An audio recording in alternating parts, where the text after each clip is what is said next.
주 여호와는 광대하시도다. 그 거룩한 하나님 성에서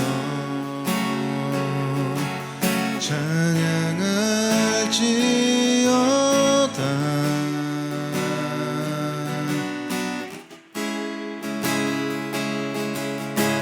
주 생이 우리에게 주셨도다. 모든 원수 물리치셨네. 엎드려 절하세.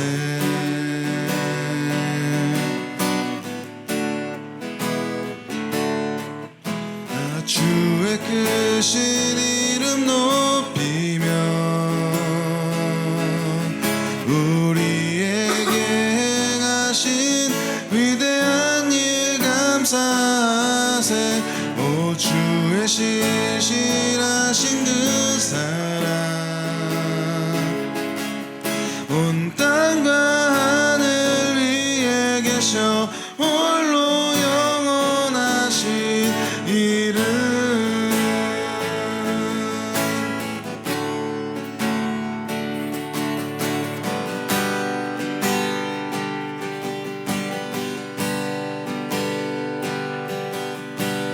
나 주님의 기쁨 되길 원하네. 내 마음을 새롭게 하소서. 새 부대가 되게 하여 주사. 주님의 빛 비추게 하소서. 내가 원하는 한 가지 주님의 기쁨이 되는 것. 내가 원하는 한 가지 주님의 기쁨이 되는 것. 겸손히 내 마음 드립니다. 나의 모든 것 받으소서. 나의 마음 깨끗게 씻어 주사. 주의 길로 행하게 하소서. 내가 원하는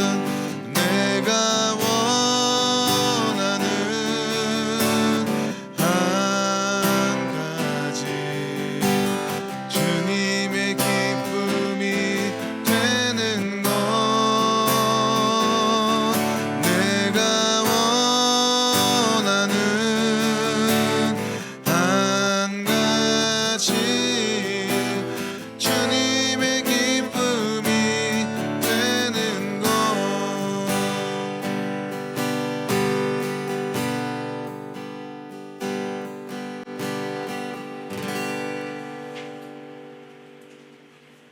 (2026년 8월 23일) 마곡 광주교회 주일 예배를 사도신경으로 시작하겠습니다. 전능하사 천지를 만드신 하나님 아버지를 내가 믿사오며 그 외아들 우리 주 예수 그리스도를 믿사오니 이는 성령으로 잉태하사 동정녀 마리아에게 나시고 본디오 빌라도에게 고난을 받으사 십자가에 못 박혀 죽으시고 장사한 지 사흘 만에 죽은 자 가운데서 다시 살아나시며 하늘에 오르사 전능하신 하나님 우편에 앉아 계시다가 저리로서 산 자와 죽은 자를 심판하러 오시리라. 성령을 믿사오며 거룩한 공회와 성도가 서로 교통하는 것과 죄를 사하여 주시는 것과 몸이 다시 사는 것과 영원히 사는 것을 믿사옵나이다. 아멘. 오늘 예배를 위해서 윤대욱 집사님께서 기도해 주시겠습니다. 사랑과 은혜가 풍성하신 하나님 아버지, 오늘도 거룩한 주일을 허락하시고 마곡 방주교회 성도들이 함께 예배 드리게 하심을 감사드립니다. 지난 한 주간 또 우리의 부족함과 허물을 용서하여 주시옵고 오늘 드리는 이 예배를 기쁘게 받아 주시옵소서. 방주교회가 하나님의 기뻐하시는 교회, 사랑과 은혜가 넘치는 교회로 든든히 세워지게 하시고 모든 성도들의 가정과 일터에도 평안과 축복을 더하여 주시옵소서. 오늘 선포되는 말씀을 통해서 우리의 믿음이 더욱 굳건해지게 하시고 말씀을 전하는 윤장현 전도사께 성령의 능력과 지혜를 더하여 주시옵소서. 예배의 처음과 마지막을 주님께서 함께하여 주시기를 바라며 우리의 구주 되시는 예수님 그리스도의 이름으로 기도드립니다. 아멘. 제게 주신 말씀을 나누겠습니다. 히브리서 11장 6절 말씀입니다. 같이 읽으시겠습니다. 믿음이 없이는 하나님을 기쁘시게 하지 못하나니 하나님께 나아가는 자는 반드시 그가 계신 것과 또한 그가 자기를 찾는 자들에게 상 주시는 이심을 믿어야 할지니라. 아멘. 지난주에 우리는 아벨과 가인의 이야기를 통해서 하나님의 작정으로 우리에게 주신 믿음으로 말미암아 인간의 역사 속에서 나타나는 선택과 유기에 대해 살펴보았습니다. 오늘도 이어서 아벨과 가인의 이야기를 최대한 마무리하고 히브리서 11장 5절에서 언급하는 에녹까지 연결을 해보려고 하였으나 시간상 거기까지 가지 못할 것 같습니다.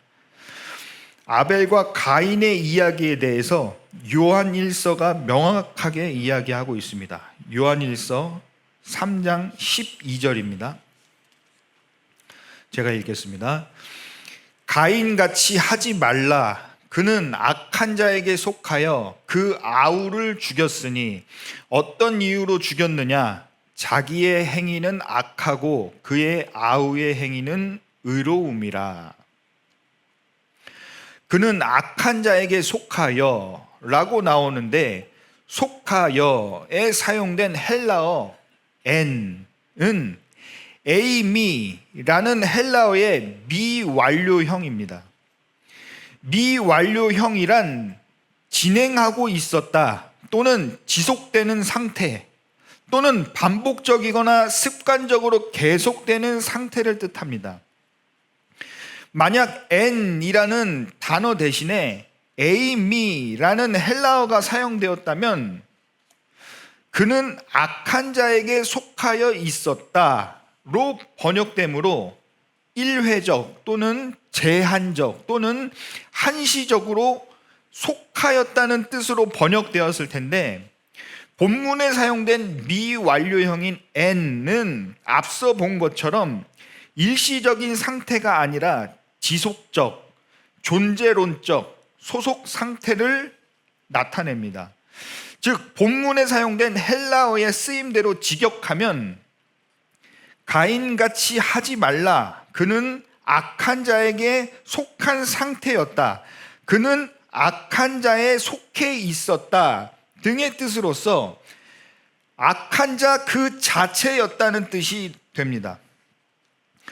요한일서의 저자는 가인의 살인과 그의 악함을 우발적인 결정의 결과가 아니라 그가 악한 자 그 자체라는 근본적 상태에서 흘러나온 유기된 자의 필연적 열매로 서술하고 있는 것입니다. 또한 가인같이 하지 말라. 그는 악한 자에 속하여 그 아우를 죽였으니 에서 그 아우를 죽였으니에 사용된 헬라어 스파조라는 단어는 신약 성경에서 총 9번이 나오는데 개혁주의 진영은 아니지만 마빈 알 빈센트의 고대 헬라어 단어 문법 연구서나 케임브리지 성경 주석에서는 이 단어의 사용에 대해 그냥 죽였다 정도의 뜻이 아니라 목을 베어 죽이는 것 또는 도살장의 소처럼 목을 베는 것을 가리키는 강한 단어라고 설명을 합니다. 이는 재물을 잡는 데 쓰이던 제의적 도살 용어입니다.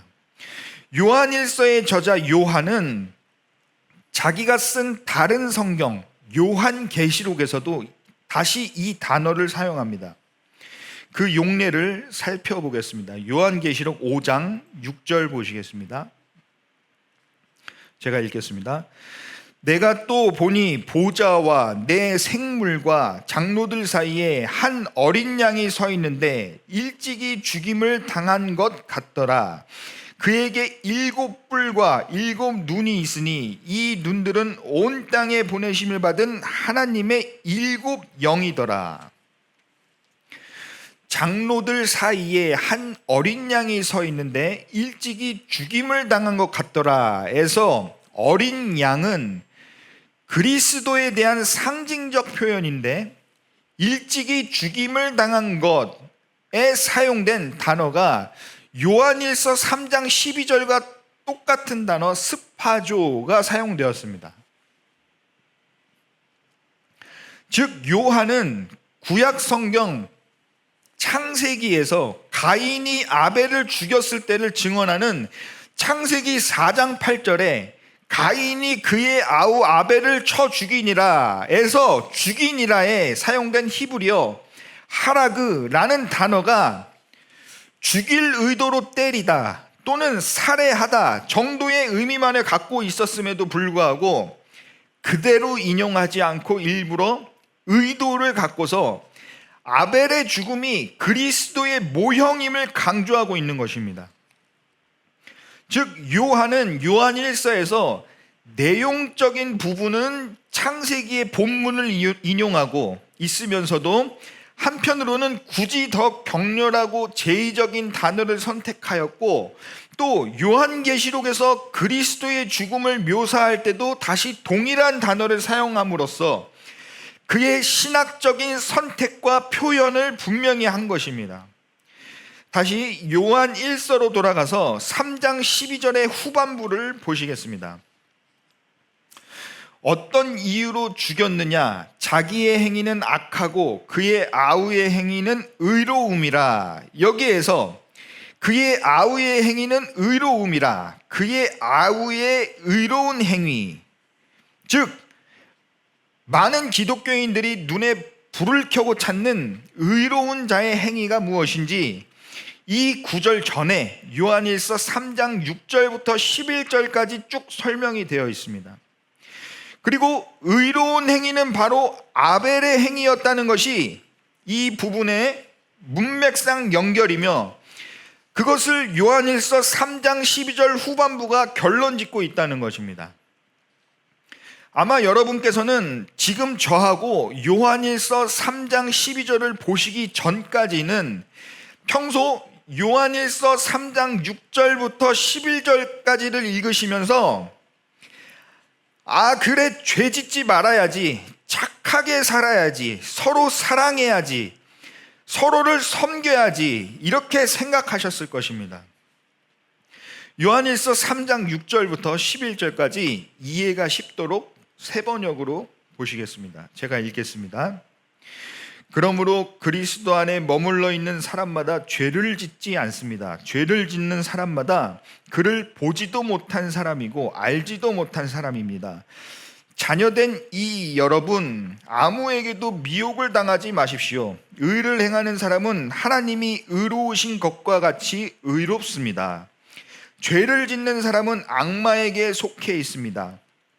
악마는 처음부터 죄를 짓는 자이기 때문입니다. 하나님의 아들이 나타나신 목적은 악마의 일을 멸하시려는 것입니다. 하나님에게서 난 사람은 누구나 죄를 짓지 않습니다. 하나님의 씨가 그 사람 속에 있기 때문입니다. 그는 죄를 지을 수 없습니다. 그가 하나님에게서 났기 때문입니다. 하나님의 자녀와 악마의 자녀가 여기에서 환히 드러납니다. 곧 의를 행하지 않는 사람과 자기 형제 자매를 사랑하지 않는 사람은 누구나 하나님에게서 난 사람이 아닙니다. 여러분이 처음부터 들은 소식은 이것이니 곧 우리가 서로 사랑해야 한다는 것입니다. 어떠십니까? 착하게 살아봐야겠다는 결심이 솟구치지 않으십니까? 여러분께서는 저와 공부를 하셨기 때문에 이 부분을 읽으시고 이제는 표피적 내용이나 행위의 나열이 아닌 그 안에 담긴 숨겨진 복음의 메시지에 의해서만 결심이 솟구치거나 자신감이 생겨야 하는 것입니다. 7절에 의를 행하는 사람은 하나님이 의로우신 것과 같이 의롭습니다 라는 말씀이 나오면 전적으로 죄에 대하여 무력한 내가 감히 어떻게 하나님과 같이 의로워질 수 있을까? 내가 할 수 있는 부분이 아니구나 라고 생각이 들어야 하는 것입니다. 9절에 하나님에게서 난 자마다 죄를 짓지 아니하나니를 보시고 나는 태어나서 지금까지 죄만 짓고 살았는데 내가 하나님께 난 것이 맞다면 진짜 죄의 본질은 내가 생각했던 그 죄가 아니구나를 아셔야 된다는 것입니다.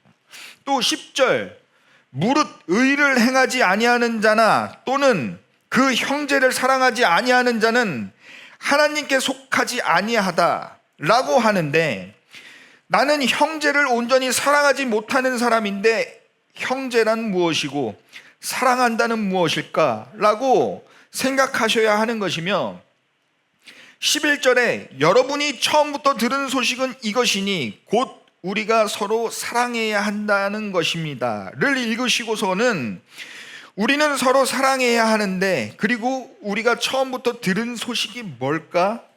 라는 궁금증을 갖고서 그 다음 12절을 보셔야 하는 것입니다. 그리고 12절을 보시면서 지금껏 자신 안의 의문과 궁금증이 해결되어지는 것입니다. 6절부터 11절까지 말씀이 이렇게 전개된 후 이 구절들이 결국 아벨의 의로움으로 결론 지어집니다. 요한일서 3장 12절 다시 제가 읽어보겠습니다. 가인같이 하지 말라. 그는 악한 자에게 속하여 그 아우를 죽였으니 어떤 이유로 죽였느냐? 자기의 행위는 악하고 그의 아우의 행위는 의로움이라. 그의 아우의 행위는 의로움이라. 그의 아우인 아벨의 행위는 무엇이었습니까? 창세기에서는 아벨은 태어나서 양을 치는 자로 살았고 세월이 흘러 그 양의 첫 새끼와 기름을 여호와께 제물로 드렸고 가인이 들로 나오라고 해서 들로 나갔고 이것이 그의 마지막입니다. 그리고 죽었습니다. 아벨이 한 행위 중에 우리가 생각하는 착하게 사는 것에 모범이 될 만한 행동이나 우리가 주먹을 불끈 쥐고 결심을 하게 만드는 행위가 어떤 것이 있습니까? 아벨의 행위의 의로움에 대해 히브리서 기자가 잘 정리해 두었습니다. 히브리서 11장 4절 보시겠습니다. 제가 읽겠습니다. 믿음으로 아벨은 가인보다 더 나은 제사를 하나님께 드림으로 의로운 자라 하시는 증거를 얻었으니 하나님이 그 예물에 대하여 증언하심이라. 그가 죽었으나 그 믿음으로써 지금도 말하느니라. 히브리서 기자가 말하는 아벨의 행위는 가인보다 더 나은 제사를 하나님께 드림 밖에 없습니다. 히브리서 11장 4절이 말하는 아벨이 생산했던 유일한 행위입니다.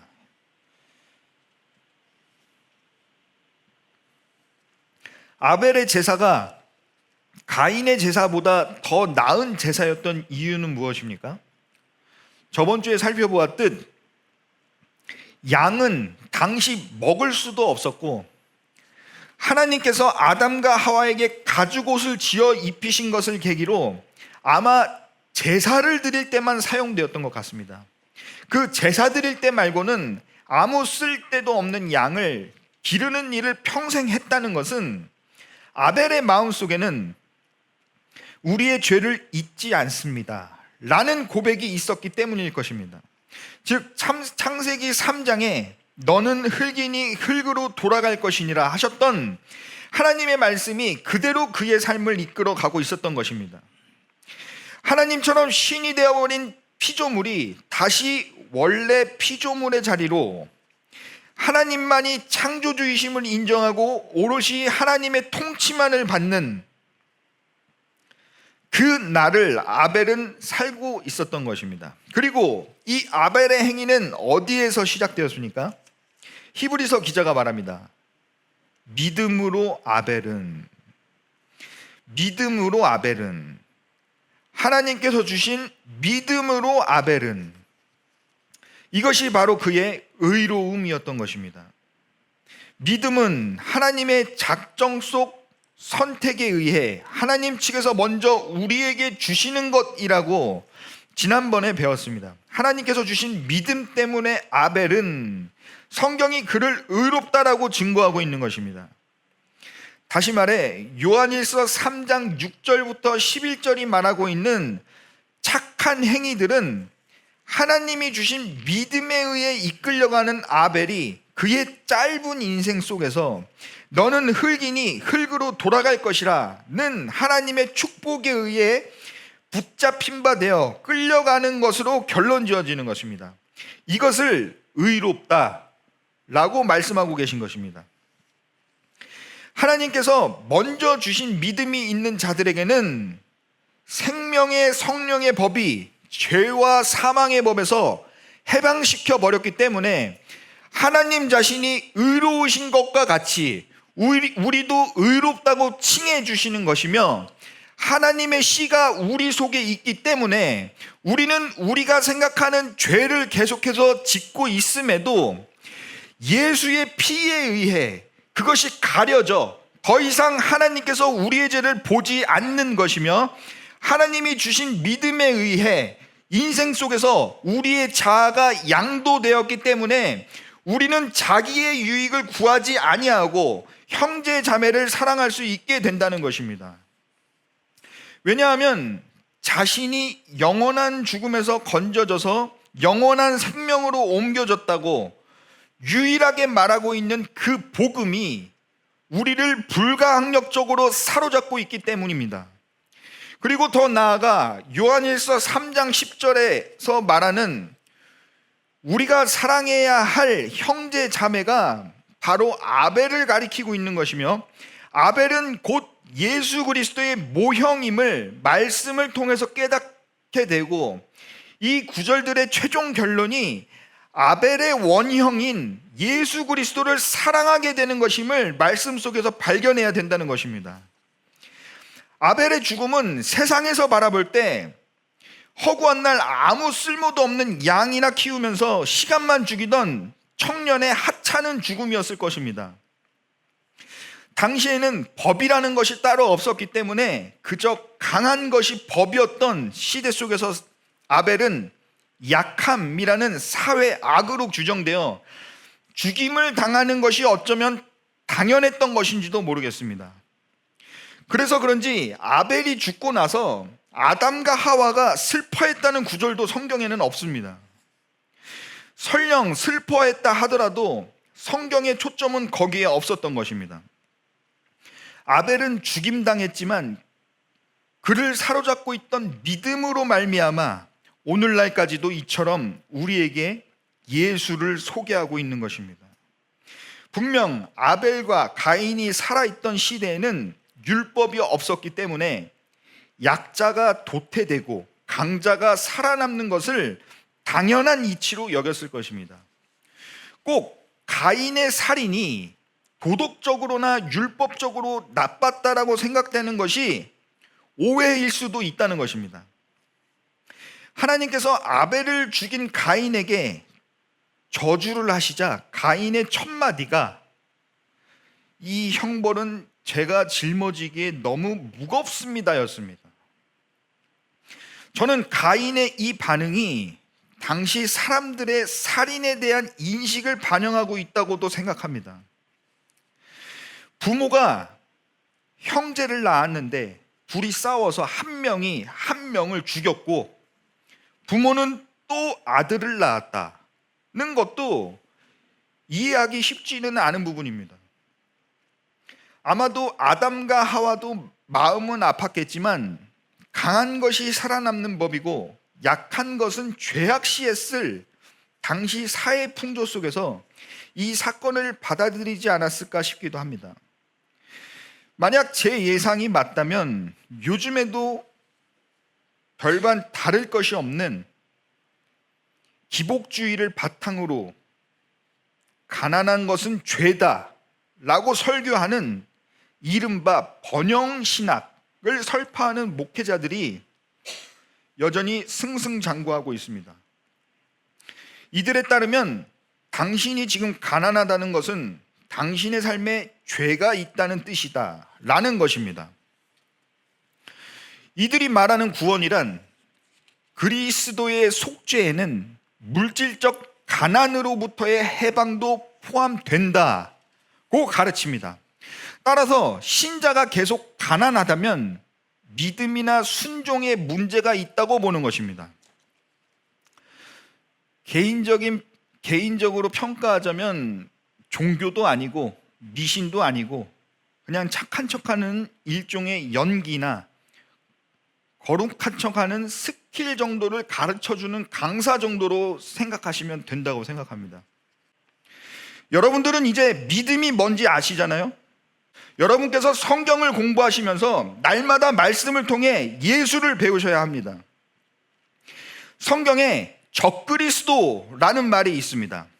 고대 헬라어 안티크리스토스라는 단어인데 그리스도의 대적자, 그리스도의 인격과 성육신을 교리적으로 부인하는 자들을 가리킵니다. 이 단어는 안티라는 단어와 크리스토스라는 단어의 합성어인데 안티는 반대하는 이라는 뜻이 있고 크리스토스는 그리스도, 말 그대로 기름 부음 받은 자, 메시아, 그리스도라는 뜻이 있습니다. 그런데 안티라는 단어에는 보상이라는 뜻도 함께 들어 있습니다. 그렇다고 이 단어를 그리스도를 통해 보상을 획득하려는 자 또는 복음으로 이득을 챙기는 자로 번역할 수는 없습니다. 단어의 사용 용례나 문법적으로 그렇게 해석된 적이 없기 때문입니다. 하지만 종교개혁 시대의 개혁자들은 면죄부와 성직을 매매하는 교황과 복음을 통해 재정적 착취를 일삼는 이들에게 이 단어를 사용했습니다. 그들을 가리켜 그리스도를 통해 보상을 획득하려는 자 또는 복음으로 이득을 챙기는 자, 바로 적그리스도라고 했습니다. 개혁자들이 당시 타락한 그들의 호칭을 이처럼 칭했던 조건을 그대로 가져와서 앞전에 말씀드린 번영신학의 대표적 인물들에 적용시키면 그리스도를 통해 각자 개인의 유익을 챙기도록 만드는 그들은 분명 적그리스도이며 거짓 교사인 것입니다. 이들의 신학이 왜 위험한지는 전부 거두절미하고서라도 가장 큰 위험은 성경을 예수 그리스도 십자가 은혜로 보지 않고 자기를 성장시키고 이 땅에서 호의호식하며 잘 사는 방법이 담긴 책으로 보도록 만들기 때문에 예수 그리스도 십자가 은혜로 보는 이들과는 결국 정반대로 말씀을 이해하고 받아들이도록 만들기 때문입니다. 말씀의 진의와는 정반대로 성경을 읽고 때가 되면 세상을 떠나는 이들이 허다합니다. 여러분들은 말씀을 정말 간절하게 공부하셔야 합니다. 성경을 지켜야 할 법으로 보는 것이 오류라는 것을 확인해 보겠습니다. 10계명에 6번째 계명이 있습니다. 출애굽기 20장 13절입니다. 제가 읽겠습니다. 살인하지 말라. 그리고 레위기에 거짓말하지 말라는 율법도 있습니다. 레위기 19장 11절입니다. 제가 읽겠습니다. 레위기 19장 11절. 너희는 도둑질하지 말며 속이지 말며 서로 거짓말하지 말며. 야고보서에는 이런 말씀이 있습니다. 야고보서 2장 10절입니다. 누구든지 온 율법을 지키다가 그 하나를 범하면 모두 범한 자가 되나니. 그리고 로마서 말씀도 새 번역으로 보시겠습니다. 로마서 6장 23절입니다. 죄의 삭은 죽음이요 하나님의 선물은 우리 주 예수 그리스도 안에서 누리는 영원한 생명입니다. 성경이 이야기하고 있습니다. 심판의 하나님께서 말씀하고 계신 것입니다. 살인을 한 사람이나 도둑질한 사람이나 거짓말을 한 사람이나 또는 이 외에 온 율법을 다 지키다가 하나라도 범하면 그간 지켜온 다른 모든 율법들도 똑같이 다 범한 자가 된다는 것입니다. 즉 살인은 안 하고 도둑질도 안 했어도 거짓말 한 번 하면 살인을 한 자가 되는 것이고 도둑질까지 한 사람이 된다는 것입니다. 만약 모든 율법을 다 지키고 거짓말까지도 죽을 때까지 단 한 번도 안 한 사람이 있다고 가정해 보겠습니다. 그런데 그가 일생 동안 딱 한 번, 정말 딱 한 번 다른 사람에게 아주 약간의 화를 품었다고 가정해 보겠습니다. 그는 일생 동안 딱 한 번 아주 약간의 화를 낸 것도 아니고 그냥 마음속으로 품기만 했다고 해보겠습니다. 요한일서 3장 15절 새 번역으로 제가 읽겠습니다. 자기 형제 자매를 미워하는 사람은 누구나 살인하는 사람입니다. 살인하는 사람은 누구나 그 속에 영원한 생명이 머물러 있지 않다는 것을 여러분은 압니다. 그는 살인한 사람이 되는 것이고 도둑질한 자이고 거짓말한 자가 되는 것이고 그의 삭은 결국 사망이라는 것입니다. 여러분이 율법을 지켜서 자신의 공로를 쌓으려 할수록 여러분에게는 이 사망의 법이 적용되는 것입니다. 번영신학은 회개와 믿음, 자기훈련과 헌신 등을 하나님께 대한 순종 그 자체로 보기보다 그것을 통해 하나님으로부터 이 땅에서의 물질적, 현세적 복을 얻어야 한다는 방향으로 항상 기울어집니다. 그 결과 돈과 명예, 건강, 권력, 자녀의 형통과 같은 세속적 성공을 하나님의 축복의 중요한 증거로 여기는 방향으로 나아갑니다. 그 원동력은 성경을 지켜야 할 법으로 보는 것에 있습니다. 거기에 예수 그리스도 은혜의 십자가는 그저 수단일 뿐인 것입니다. 그렇다면 대체 성경에서 우리에게 지키라고 주시는 율법을 어떻게 봐야 하는가? 살인하지 말라. 이건 무슨 말인가? 마태복음 5장이 그 대답을 해주고 있습니다. 마태복음 5장 21절부터 24절 보시겠습니다. 제가 읽겠습니다. 옛 사람에게 말한 바 살인하지 말라. 누구든지 살인하면 심판을 받게 되리라 하였다는 것을 너희가 들었으나 나는 너희에게 이르노니 형제에게 노하는 자마다 심판을 받게 되고 형제를 대하여 나가라 하는 자는 공회에 잡혀가게 되고 미련한 놈이라 하는 자는 지옥불에 들어가게 되리라. 그러므로 예물을 제단에 드리려다가 거기서 내 형제에게 원망 들을 만한 일이 있는 것이 생각나거든 예물을 제단 앞에 두고 먼저 가서 형제와 화목하고 그 후에 와서 예물을 드리라. 이 부분은 여러분이 잘 아시고 제가 예전에 다루었던 팔복 설교 다음 너희는 세상의 소금, 빛, 등불 그리고 착한 행실 그 다음에 내가 율법이나 선지자를 폐하러 온 것이 아니라 완전하게 하려 왔다 라는 예수님의 말씀 뒤에 너희 의가 서기관과 바리새인보다 더 낫지 못하면 결코 천국에 들어가지 못한다 라는 말씀 바로 뒤에 붙어 있는 말씀입니다. 문맥의 흐름을 잘 따라오시라고 지난번에 제가 결론 지었던 착한 행실에 대해 잠깐 말씀드리고 이야기를 이어나가도록 하겠습니다. 착한 행실이란 하나님의 통치에 의해 죽음에서 건져짐 받은 것, 잠자는 자여 깨어서 죽은 자들 가운데서 일어나라 라고 하시니까 그냥 깨어서 일어난 것, 그냥 살아난 것, 이것이 바로 성도의 착한 행실이라고 했습니다.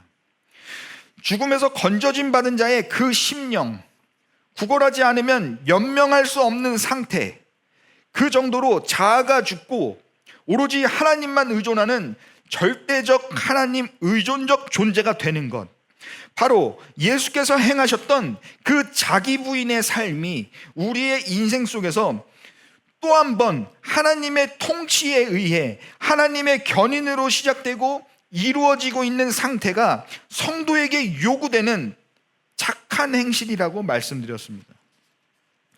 그리고서 너희가 착해지려면, 즉 의롭게 될 것이면 서기관이나 바리새인보다 율법을 더 잘 지켜야 한다. 그러지 못하면 절대 천국 못 들어온다. 다음에 방금 제가 읽은 말씀이 바로 붙어 있는 것입니다. 즉 좀 전에 읽었던 마태복음 5장 21절 말씀 이전까지는 너희들 율법 지킬 것이면 토시 하나라도 빠뜨리지 말고 완벽하게 100% 지켜야 돼. 안 그러면 절대 천국 못 들어와. 너희는 그렇게 할 수 있는 존재들이 아니야. 율법을 너희에게 준 이유는 이런 거야 하는 말씀인 것입니다. 그러면서 마태복음 5장 21절부터 24절까지 이런 말들이 나옵니다. 옛 사람, 살인, 형제에게 노하는 자, 예물, 제단. 여러분 머릿속엔 누가 떠오르십니까? 22절에 형제를 대하여 라라 하는 자는 공회에 잡혀가게 되고 에서 라가라는 단어는 그 기원이 아람어인데 레크라는 단어로서 비어있는, 가치 없는, 무익한이라는 뜻이 있습니다. 그리고 창세기에서 아벨이라는 이름의 뜻은 헤벨이라는 단어인데 텅 빔, 공허, 덧없음, 헛됨이라는 뜻이 있습니다. 아벨과 가인의 이야기를 창세기에서 가져와서 예수님께서 율법주의에 물들어 은혜이신 예수가 왔음에도 알아보지 못하고 여전히 자신의 공로를 앞세우고 있는 당시의 가인들에게 하시는 말씀인 것입니다. 제가 최대한 쉽게 자의적이고 주관적이고 임의적이고 개인적으로 해석해서 개역개정 번역본과 함께 읽어드리겠습니다. 교회에 다니고 있으면서도 여전히 성경의 내용을 지켜야 할 법으로 읽는 부류와 우리는 전적으로 무력하다고 고백하며 오직 은혜만을 외치는 부류의 중간쯤에서 양쪽에 각각 한쪽 발을 담궈 놓고 있는 우리에게 하시는 말씀으로 들으시면 되겠습니다. 21절, 옛 사람에게 말한 바 살인하지 말라. 누구든지 살인하면 심판을 받게 되리라 하였다는 것을 너희가 들었으나 너희들 살인하지 말라는 율법을 성경에서 본 적 있지? 그 어떤 누구도 살인을 하면 심판을 받게 된다는 것 잘 알 거야. 22절, 나는 너희에게 이르노니 형제에게 노하는 자마다 심판을 받게 되고 형제를 대하여 나가라 하는 자는 공회에 잡혀가게 되고 미련한 놈이라 하는 자는 지옥불에 들어가게 되리라. 그런데 내가 그 말뜻을 좀 더 자세히 알려줄게. 실제로 사람을 죽이는 것만 살인이 아니야. 형제를 자극하거나 화나게 하는 것도 살인이야. 형제를 비방하거나 어리석다고 말하는 것만으로도 지옥에 가게 될 거야. 23절. 그러므로 예물을 제단에 드리려다가 거기서 내 형제에게 원망 들을 만한 일이 있는 것이 생각나거든. 참고로 이 구절에는 원망을 뜻하는 단어가 없습니다.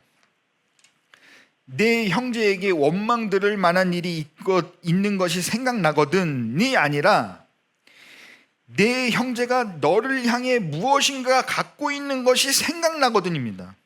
다시 직역하면, 그러므로 내가 내 예물을 제단 위에 드리려 하다가 거기서 내 형제가 너를 향해 무엇인가를 가지고 있음을 기억하게 되거든입니다.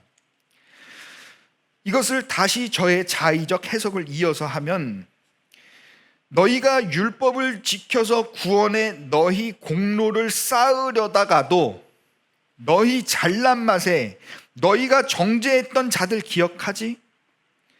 너희가 자극하고 화나게 만들고 비방하고 어리석다고 했던 그 은혜밖에 모르는 자들 기억하잖아? 그들이 너희를 향해서 무엇인가를 가지고 있음이 기억이 난다면, 그리고 24절입니다. 24절. 예물을 제단 앞에 두고 먼저 가서 형제와 화목하고 그 후에 와서 예물을 드리라.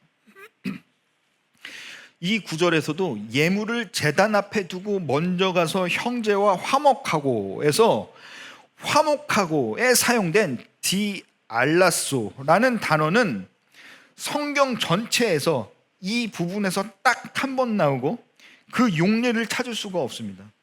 그래서 성경은 아니지만 다른 고대 헬라어 서적들의 용례를 찾아보면 핀다로스의 올림피아 송가, 에우리피데스의 알케스티스, 플라톤의 국가, 크세노폰의 헬레니카 등에서 이 단어의 해석이 서로 맞바꾸다, 환전하다, 주고받구다 등의 뜻으로 사용되었다는 것을 알 수 있습니다.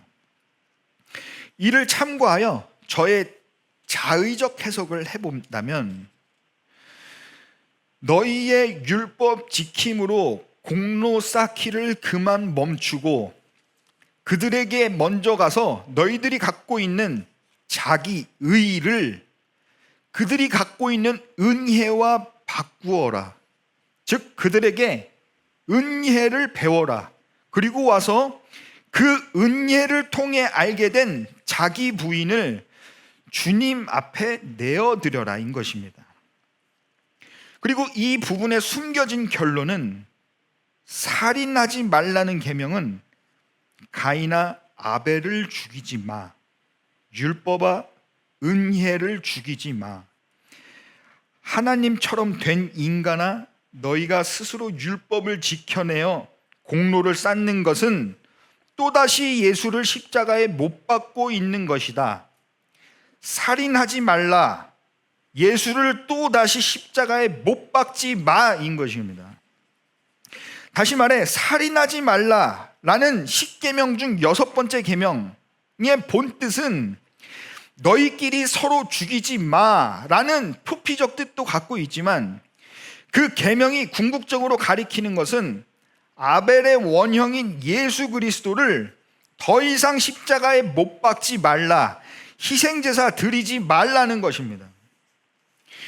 오늘날 성도들에게는 예수 그리스도를 이제 그만 죽여, 너희가 율법을 지킴으로 하나님께 드리는 제사를 중단해, 율법으로 너희의 공로를 쌓는 행위 그 자체가 은혜를 도살하는 행위야. 그것이 바로 그리스도를 또다시 십자가에 못 박는 것이다 라고 말씀하고 계신 것입니다. 오늘날 많은 교회들은 여전히 팔복 설교와 빛, 소금, 착한 행실 부분, 그리고 좀 전에 살펴본 마태복음 5장 21절부터 24절까지를 하나님이 요구하시는 수준에 도달하는 방법과 그에 상응하는 상급에 대한 설명으로 오해하고 있습니다. 율법은 그러라고 너희에게 준 것이 아니야. 율법의 실체인 내가 이제 직접 왔다. 너희는 은혜로 구원받은 것이다 라고 예수님께서 일침을 가하고 계신 것입니다. 저는 개혁주의를 지지하지만 개혁주의 신학자 중 가장 영향력 있고 가장 위대하다고 평가받은 존 칼빈조차도 이 부분을 10계명의 제6계명 살인하지 말라의 연장으로 이해하여 완벽히 율법을 지켜야 함에 대한 요구 정도로 해석을 했습니다. 칼빈은 기독교 강요 2권 8장 도덕법 해설에서 이 구절을 근거로 계명이 다루는 것은 단지 외적 행위가 아니라 하나님은 영적 입법자로서 마음의 살인까지도 금하시며 이웃의 생명을 보존하려는 진실한 마음을 요구하신다고 해설하고 있습니다.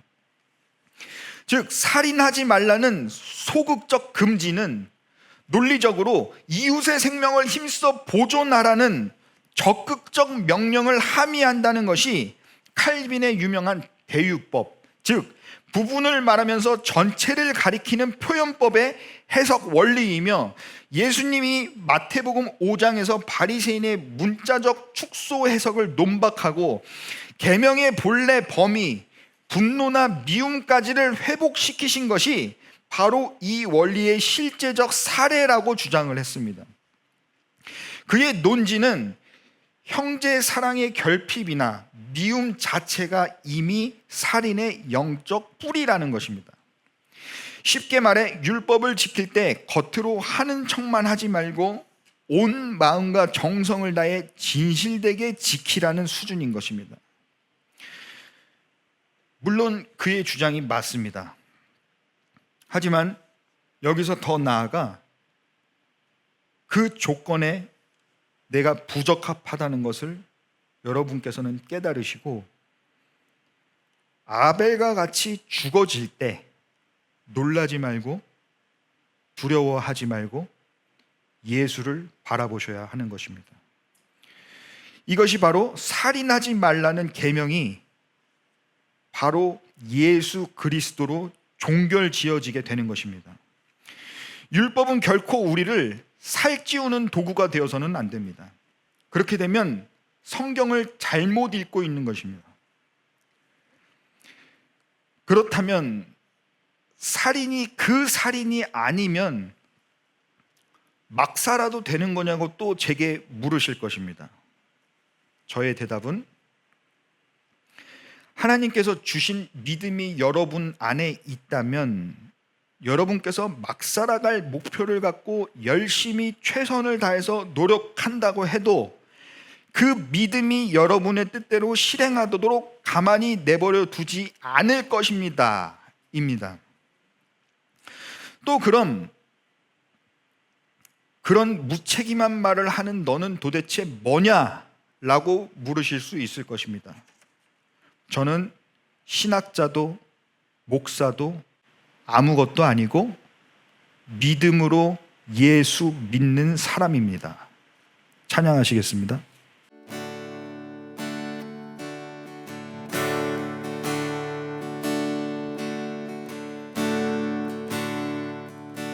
주님 손에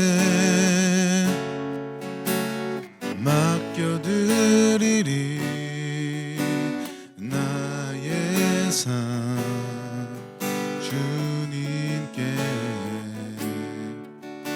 주님 손이 나의 삶 붙드네 나 주의 것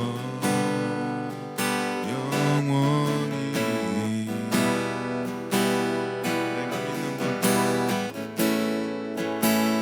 내가 믿는 분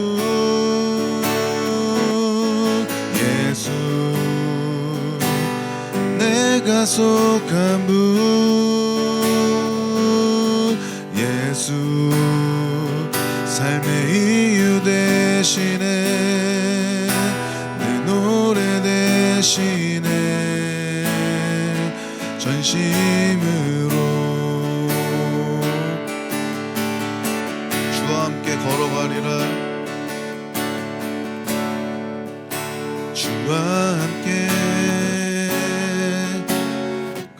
걸어가리라.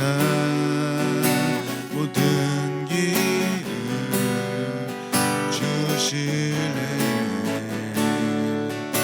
주 뜻 안에 나 살아가리. 주의 약속은 영원해.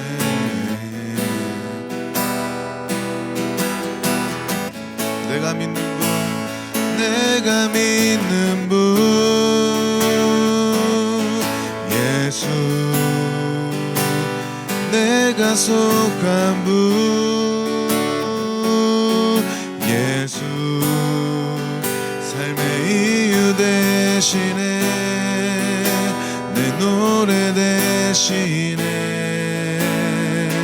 전심으로 경배하리.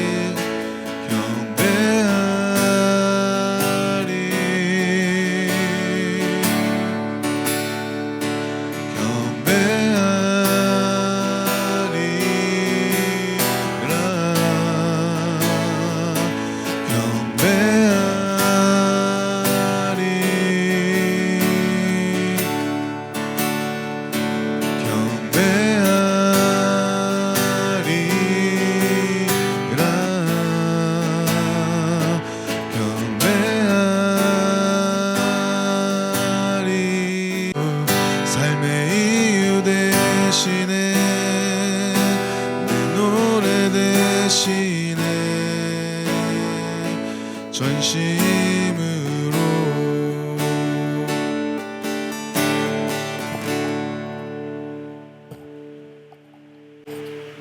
김영금 전도사님 나오셔서 기도해 주시겠습니다.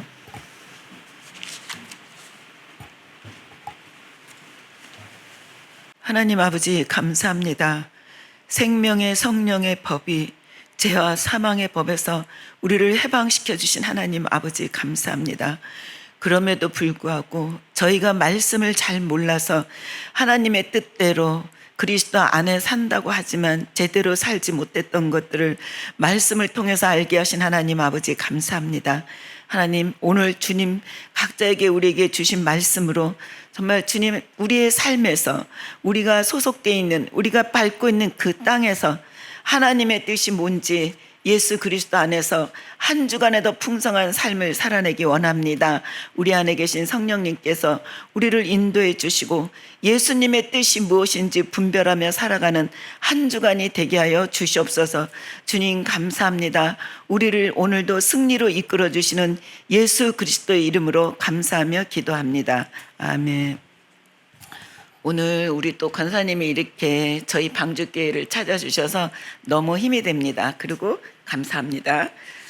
주기도문으로 예배를 마치겠습니다. 하늘에 계신 우리 아버지, 이름을 거룩히 여기옵시며 나라의 임하옵시며 뜻이 하늘에서 이루어진 것 같이 땅에서도 이루어지이다. 오늘 우리에게 일용할 양식을 주시옵고 우리가 우리에게 죄 지은 자를 사하여 준 것 같이 우리의 죄를 사하여 주옵시고 우리를 시험에 들게 하지 마. 다만 악에서 구하시옵소서. 나라와 권세와 영광이 아버지께 영원히 있사옵나이다. 감사합니다. 이것으로 예배를 마치겠습니다.